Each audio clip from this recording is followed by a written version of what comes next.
இச்சகம் பேசுகிற எல்லா உதடுகளையும் பெருமைகளை பேசுகிற நாவையும் கர்த்தர் அறுத்து போடுவார் என்று சங்கீதம் 12 3வது வசனம் இப்படியாக சொல்லுகிறது. பாருங்கள், இச்சகம் பேசுகிறது, பொல்லாப்பை பேசுவது, நமக்கு தான் நாக்கு இருக்குது, நம்ம எதை வேணாலும் பேசலாம், என்ன வேணாலும் செய்யலாம் அப்படின்னு சொல்லி துணிகரமாய் பேசுகிறவர்களை கர்த்தர் வெறுக்கிறார். ஒரே ஊற்றிலிருந்து தித்திப்பும் கசமான தண்ணீர் புறப்படாதுன்னு வசனம் சொல்லுது. நாவும் நெருப்பு தான் என்று சொல்லப்பட்டிருக்கிறது.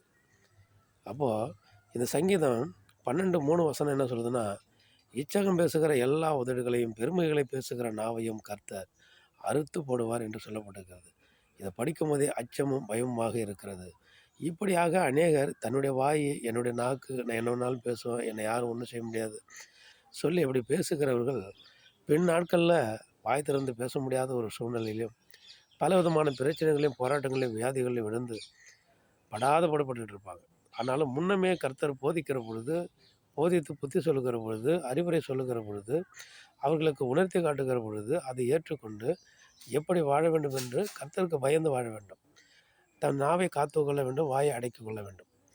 அப்படி கர்த்தரிடத்திலே நம்ம ஜெபித்து, என் வாய்க்கு காவல் வையும், என் நாவை அடக்க எனக்கு உதவி செய்யும் என்று ஜெபிக்கிற பொழுது கர்த்தர் அவர்களுக்கு உதவி செய்வார்.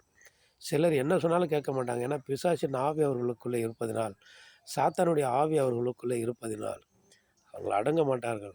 அது உள்ளே இருந்து அது பயங்கரமான கிரியைகளை செய்யும். ஆனாலும் கொஞ்ச காலத்தில் அது எல்லாம் அடங்கி போகிற ஒரு சூழ்நிலை ஏற்படும். அது ரொம்ப சங்கடத்திற்குரிய காரியமாய் அமைந்துவிடும். ஆனபடினாலே கடவுளுக்கு பயந்து இப்படிப்பட்ட காரியங்களை விட்டு விலகி நன்மைகளை பேசுகிற நாவாய் வாயாய் வைத்து கொள்ளுவோம். ஆமென். அல்லேலூயா.